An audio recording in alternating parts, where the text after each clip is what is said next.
you need to be really, really strong in either of those areas.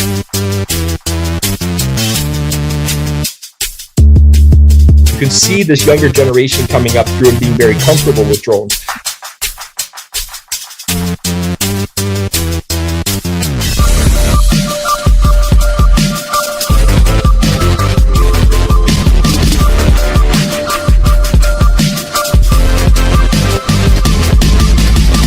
Positioning Draganfly within the industry as the next generation comes up. Welcome back, everybody, to another Tech Times exclusive interview.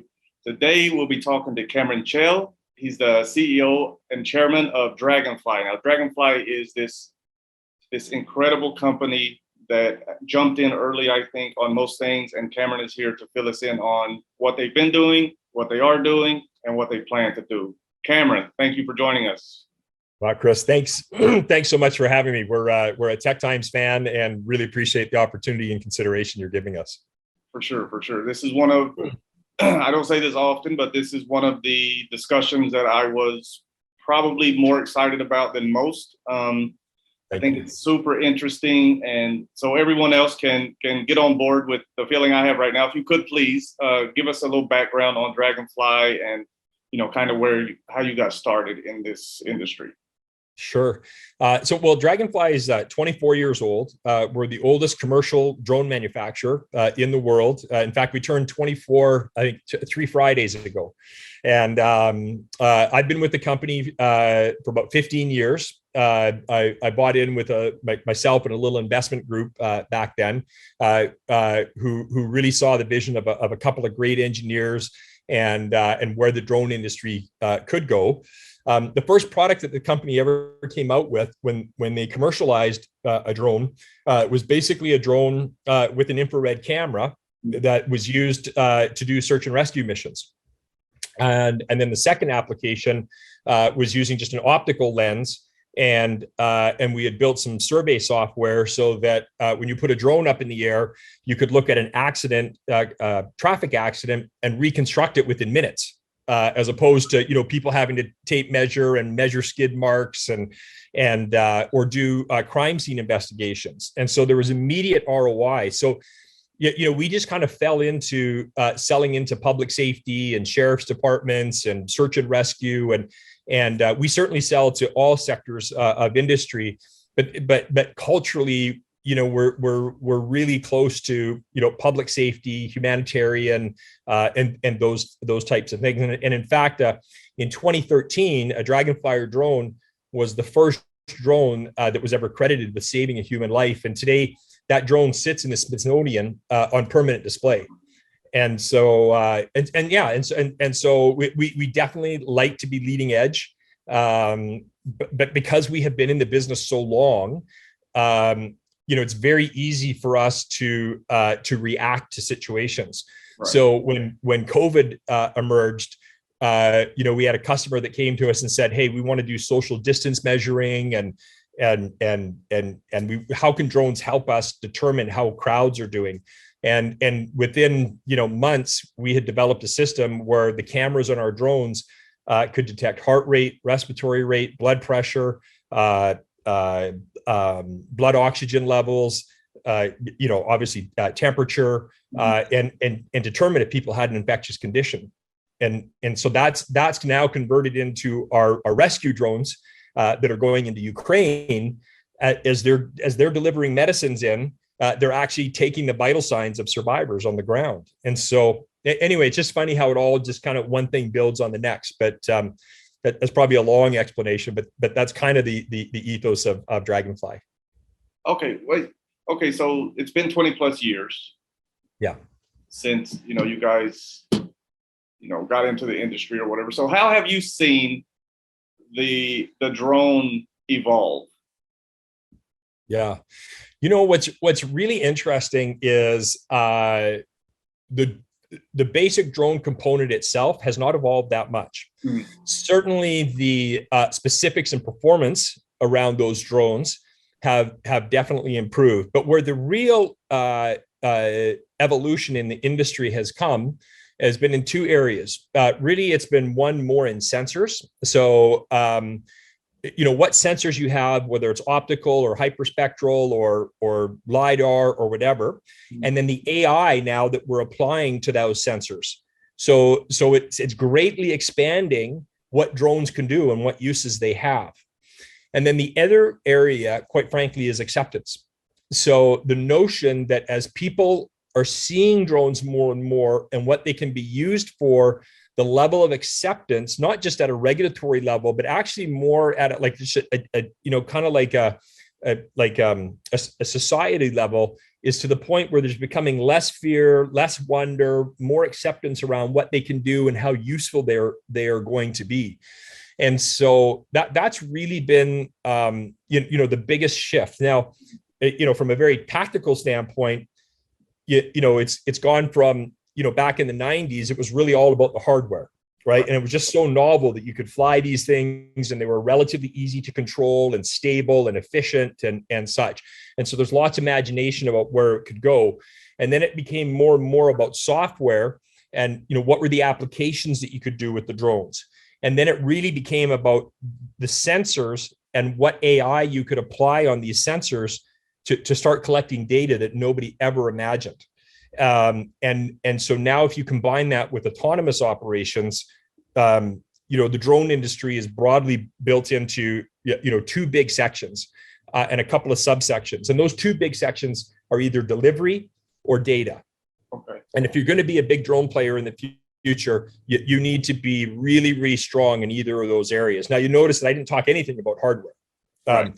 So hardware is kind of table stakes. You're going to have to be very good at hardware. You're going to have to be able to, pricing and controlling and quality and all of those types of things. Mm-hmm. But the reason that a lot of that hardware is going to be integrated with autonomous and software applications more than most industries is because of security. Nothing collects data better than a drone. If we think, we can put a drone up in the air and within 5 minutes, we can have down to the centimeter mapping with probably for an entire kilometer, like digital twin mapping. We could have the vital signs of everybody in there. We could have the cell signals of everybody in there. We could determine all the traffic patterns within there. We could determine the weather, the bee pollen, the contaminants, the carbon emissions, probably within 10 minutes of putting a drone up in the air. But not to mention a micro weather station. And so the security of a drone, and that's why, in the US in particular, we're seeing that why these drones and their sensors and the AI that are all integrated need to be manufactured, in the United States, because a foreign national, country or company having that type of data on a broad range it's a national security issue. So I know I've droned on a little bit here, but the reality is that it's really now all becoming about these two buckets of data and delivery, and those two buckets really require autonomous operations and artificial intelligence competence. And if you can do those two things, I think you're going to be a big player in the space. Right, absolutely. So, all right, well, okay, we're talking about AI and the data. I read that you've struck a deal, maybe, or you have a contract with Digital Dream Labs. Yeah. So my first question is, I seen the video, and it's the equipment is not it's not a drone. It's a robot. So if you could maybe give us a little more insight on how big this deal is for not only Draganfly and DDL, but also just education in general. Yeah. Yeah, what wonderful.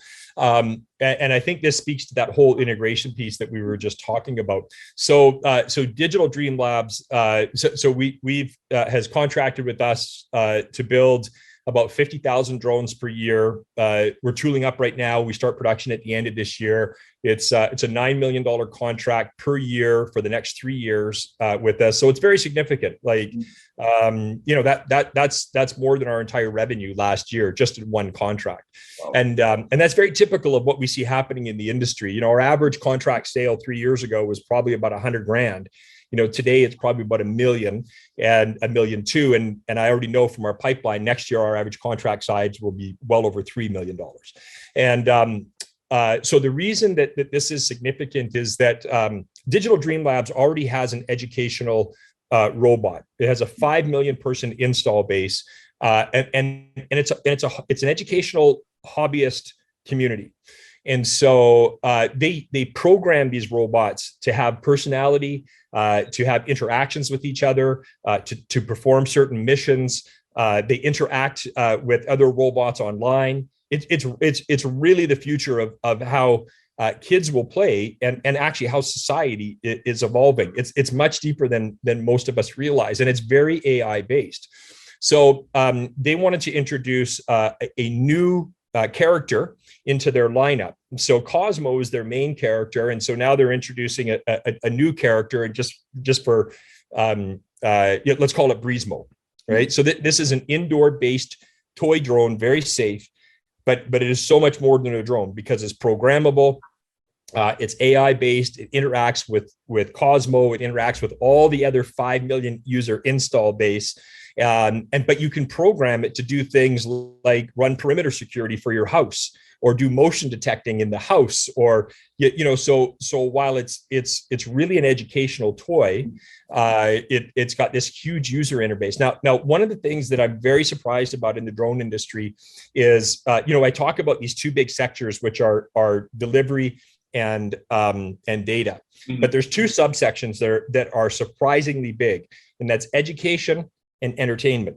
And entertainment would be things like drone light shows and the use of drones in entertainment. Which I'm shocked at how fast that is growing. Led by companies like Intel and such. And then in the education space, we also did a deal with a company called WazEd, which is Steve Wozniak's company, where we are working with them and putting drones into mid schools, 500 different schools across the US. Now, the reason that they want these drones in schools is because drone touches every piece of STEM. So whether it's programming, whether it's engineering, whether it's software development, whether it's math, whether it's like all of it, it's all. And so drones is the most popular STEM program that WazEd offers.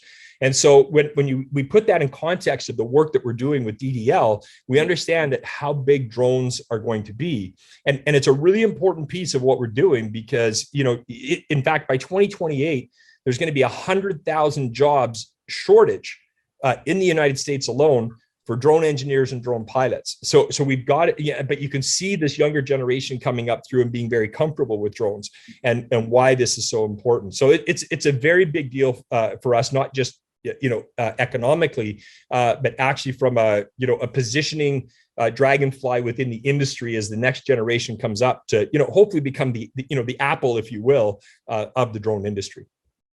Okay, wow, yeah, it's very interesting. And I think I've seen a while back on social Instagram, I'm sure, there was a major clothing brand, I think, this was the first time I'd ever seen anything like that. They did the drone, I guess it was a light show, they were lit and they were flying, and it was absolutely, it's unbelievable, mind-blowing.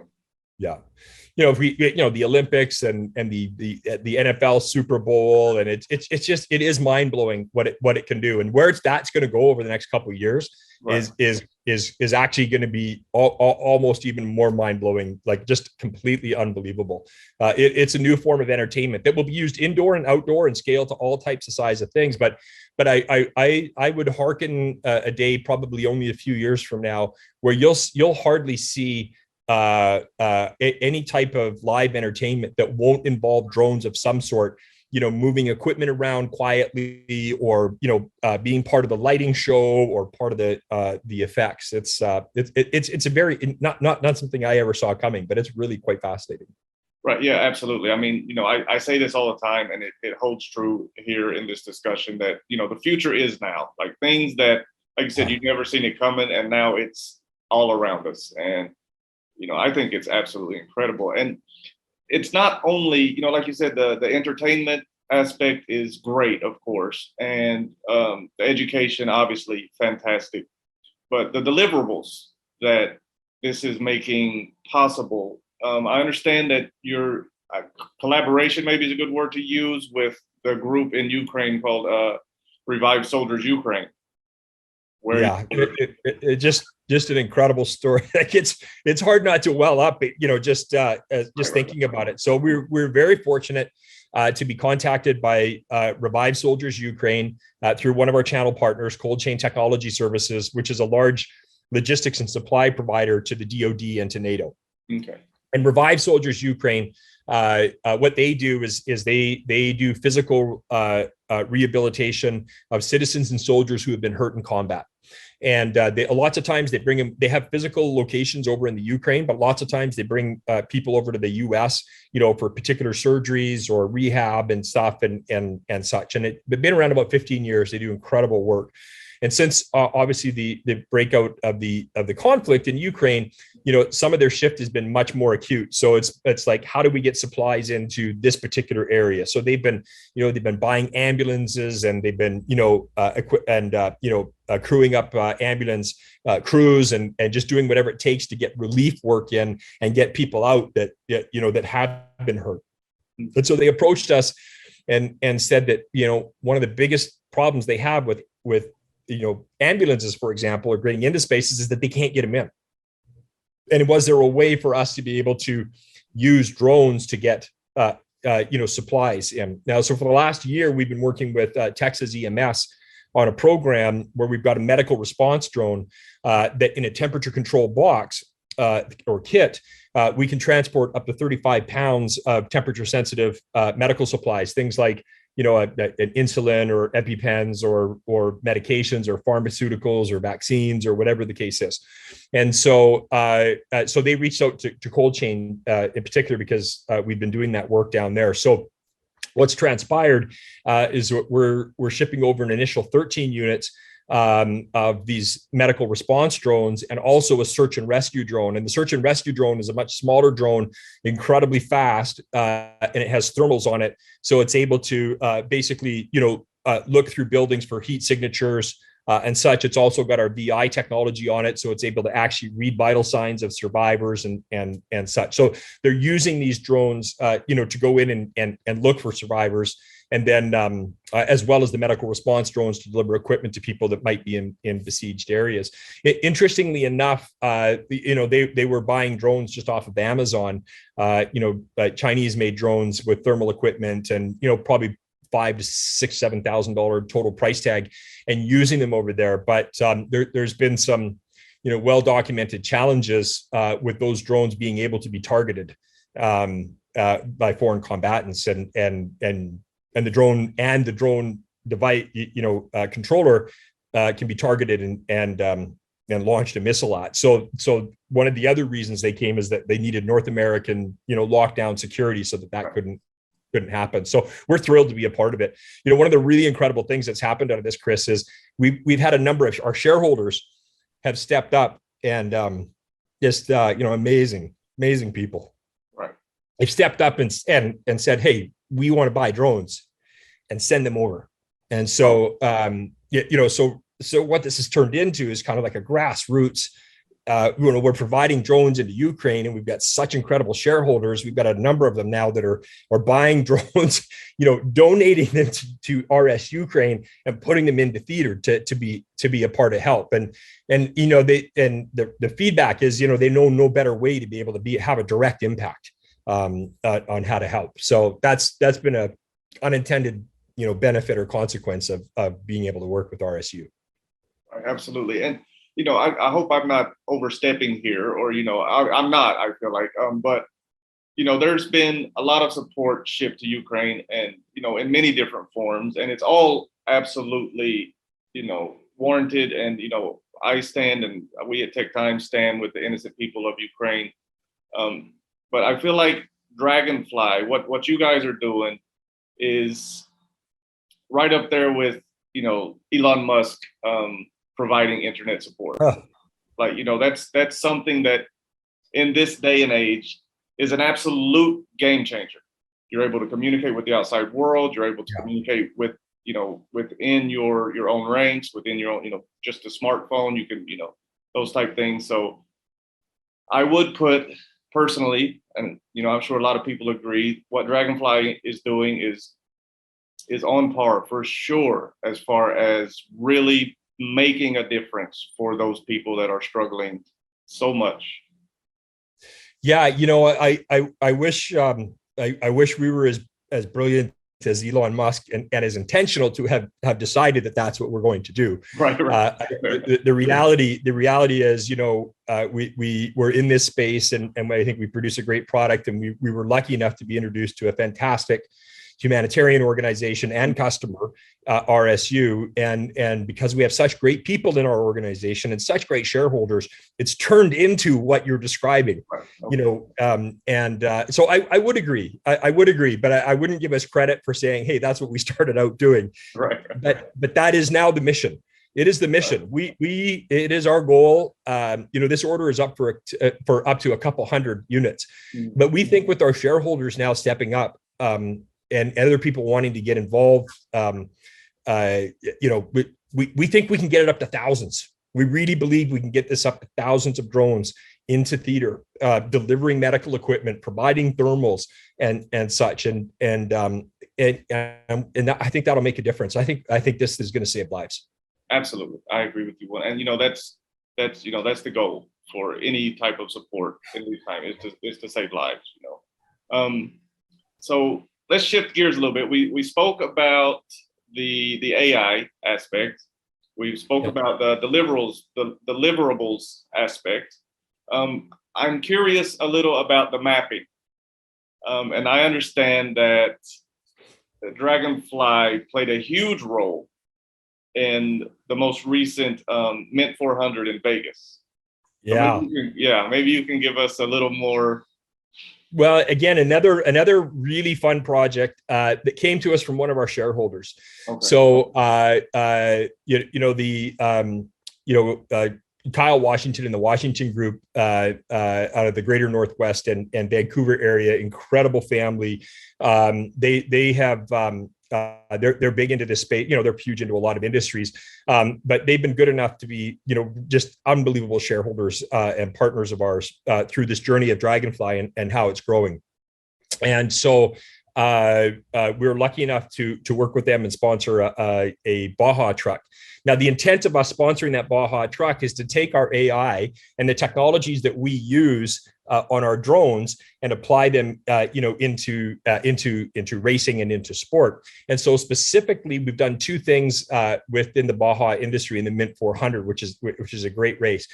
We actually provided our thermal technologies right inside the truck, so that you could actually see through the dust. So the Draganfly truck, which was winning most of that race, they blew an engine at the end, but at the end of the day, but their real competitive advantage, obviously, they've got an incredible driver in Ryan and a fantastic backer in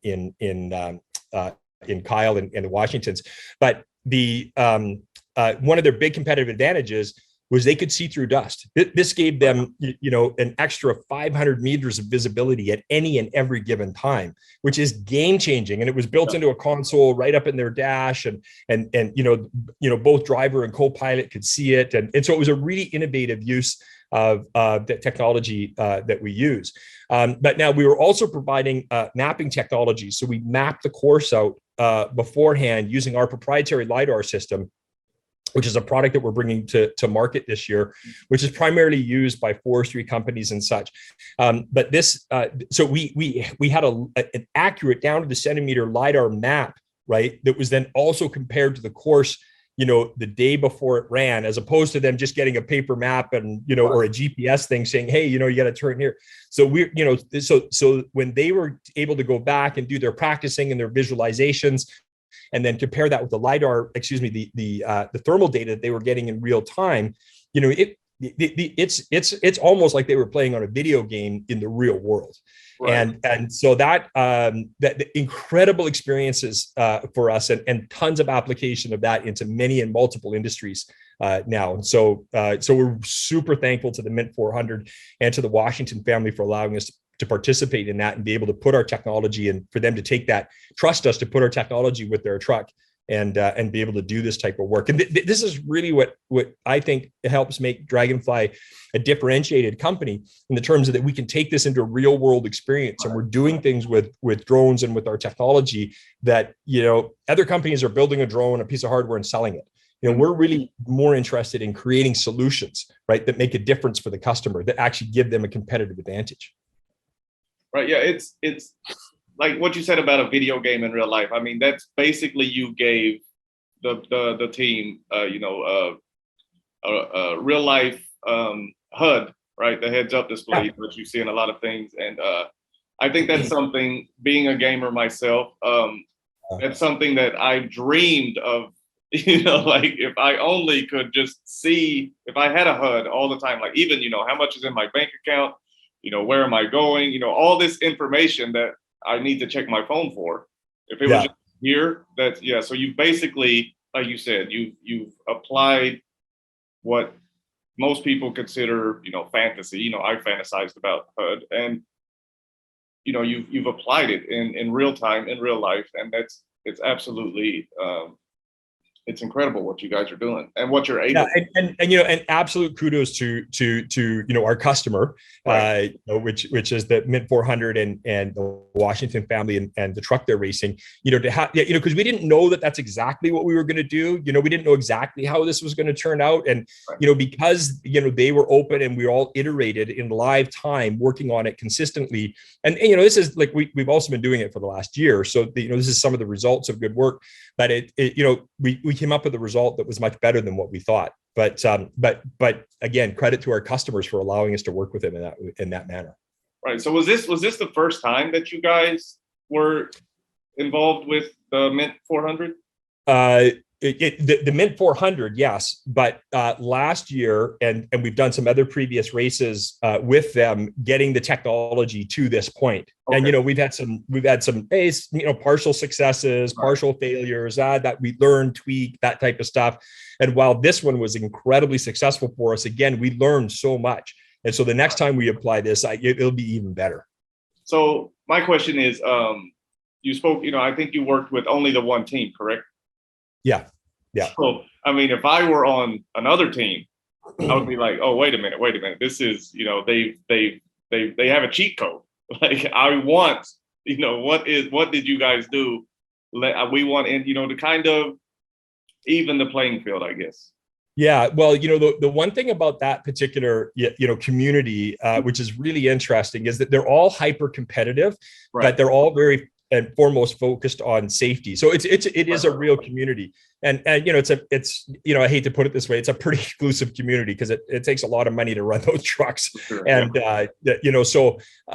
so they all tend to do business with each other and everything else. So this will be, in my opinion, implemented throughout the entire industry. Right. And the Washington team isn't trying to keep it secret. They've been very and that's just kind of the nature of that whole kind of space. I don't know that it's like that in every motor sport, but certainly in that one it is. And the Mint 400 themselves, they were so supportive in allowing us to fly the LiDAR, and so everybody kind of knew this was going on, and the Washingtons are absolutely sharing the results with it. Right. Yeah. Absolutely. I can imagine. And like you said, it's a community.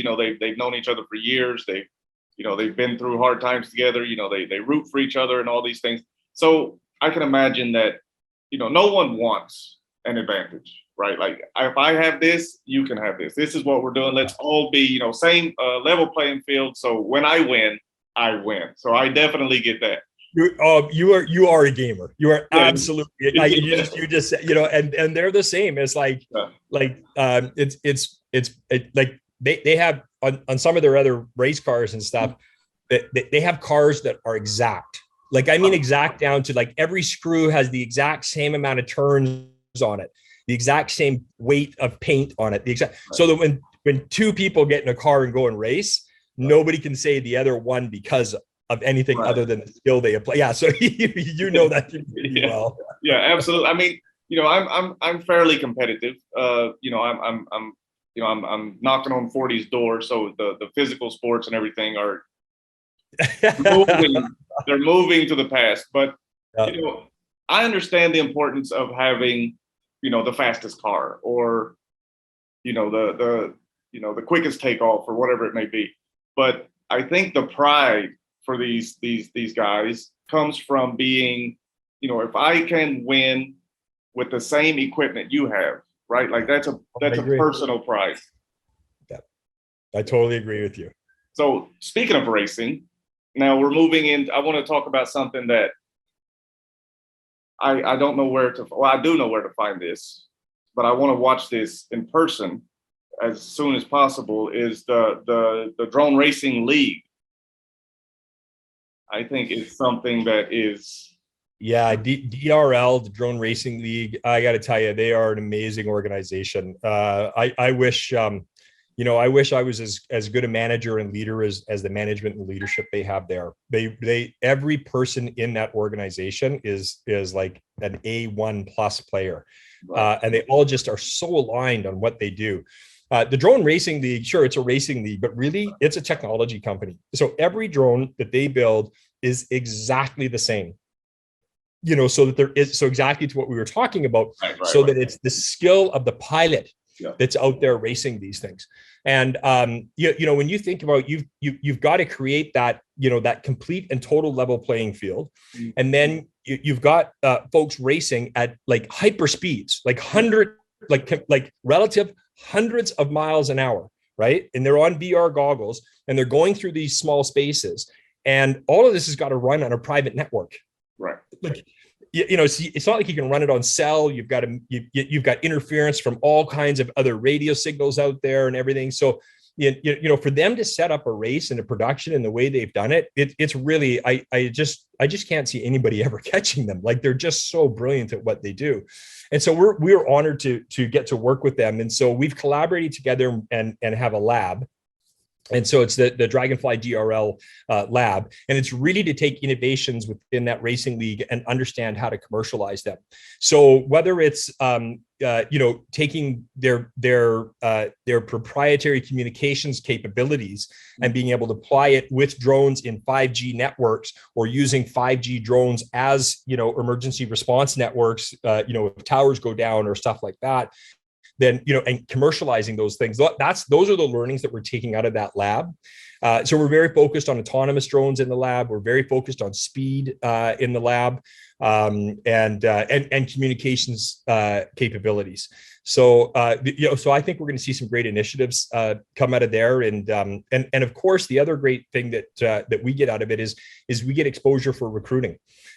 So if we get to look at the best pilots, we get to look at amazing engineers that are coming into there. And so because a big challenge in this industry over the coming 5 to 10 years is going to be talent, and getting enough talent and getting the best talent.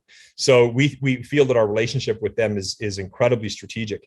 And they also provide probably a business development lead a month for us. So because they do have a lot of very credible companies and sponsors that approach them and say, hey, how would you do this, or who do we talk to?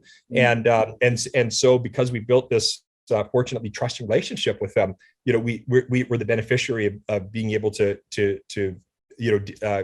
them being a BD pipeline for us. So it's been a fantastic relationship so far, and we look forward to continuing to build on it. Yeah, absolutely. Yeah, and for anyone watching, if you're not hip to the Drone Racing League, I suggest you search it and check out some of those videos. It is nuts. And it's good on TV, but live, it's like being at NASCAR, because those things are loud, right? And when they crash, it's it's much better than what I thought it would be. For sure. Yeah, I mean, it's something. The first thing I thought of was the canyon chase in Star Wars. Yeah. Oh yeah. It's like this is a thing that has been, for people my age and maybe a little around my generation, that is the epitome of fantasy, right? Yeah. But now it's right there. You can see it, like, for real. Yeah. Yeah, and when they're racing through like the BMW garages and showrooms and stadiums, and I agree with you. That's good. You just put a whole new perspective on it for me. Yeah. I was like, oh wow, this is real life Star Wars. Like, maybe the video game. When it was a little more personalized to control. But so yeah, we're almost out of time, Cameron, but I want to know if you can, don't let too much out, but so what are some future applications that maybe you guys have in the pipeline, or just something that you would love to try to do with the Yeah, technology? I think some of the things that are a bit unexpected that are showing up for us is we have a new lidar product that's coming out this year that's a non-Chinese based North American lidar product, drone based, with some pretty cool AI on board, which gives it some advantages. And we see it, so like the digital twinning space is massive. Absolutely everything is going to be digital twinned, and absolutely everything will be in a metaverse in the future. And so we see an incredible amount of mapping and digital twinning work coming up for us. Our drone first responder product is probably, next to the medical delivery drone, which we're now deploying 6 months ahead of time, thanks or unfortunately because of the war in the Ukraine. That was the product I was most excited about because the impact it can have. The product I'm second most excited about is our DFR product, which is a drone as a first responder product. Right. And so over the past couple of years, there's been some BB loss and beyond visual line of sight exemptions granted to a number of first responder and sheriff's departments in the United States, whereby the first thing that happens on a 911 call, or the concurrent thing that happens, is a drone goes out to location. Mm-hmm. And the test results and data are now back from those. And so over the course of the next couple of years, we're going to see that industry absolutely proliferate, where your local 911 department will have a drone, and 911 call comes in, trucks roll, cars are called, whatever's happening. But at the same time, a drone is flying out to location. On average, those drones are there between 13 and 17 minutes before the cars, the trucks, or the boots get there, and providing situational awareness. Is there a crowd? Is it a domestic? Is it a false alarm? Do we need more people? Do we need less people? What is the situation? So the ROI on this is immediate. And I'm excited because of the impact it can have, but I'm also really excited because this will be the basis for beyond visual line sight of data that the FAA, I think, will be relying on for the next couple of years, which will then start to usher in the retail, and kind of like the delivery industry. So before that has to happen, more data has to be collected. And I think most of that data will be collected either through tests or through these DFR programs. There's only 3 or 4 companies in North America that are really positioned to be able to provide DFR. And maybe 5, but we're certainly one of them. And given the fact that we've sold over 9,000 drone units to hundreds of sheriff's departments and first responder agencies over the last 20 years. We've got a great set of relationships out there. So we think this is going to be a prolific product for us. And not only do you sell it once, but it's got ongoing revenue. It's very sticky. You've got a relationship with the 911 department and stuff. So it's really also a great basis to economic basis to be building a company on. All right. Well, I'm excited. Please, anytime, come back and we can discuss it more. Whenever your DFR rolls out, or whatever happens, any announcements, you are 100% welcome at Tech Times anytime. Chris, you're so gracious, and you just let me kind of drone on, so I love it. This is where all the So anyway, I can't wait till we get together next as well, and just start brainstorming a bunch of new ideas of what's next. So thank you, and thanks for your support. Absolutely.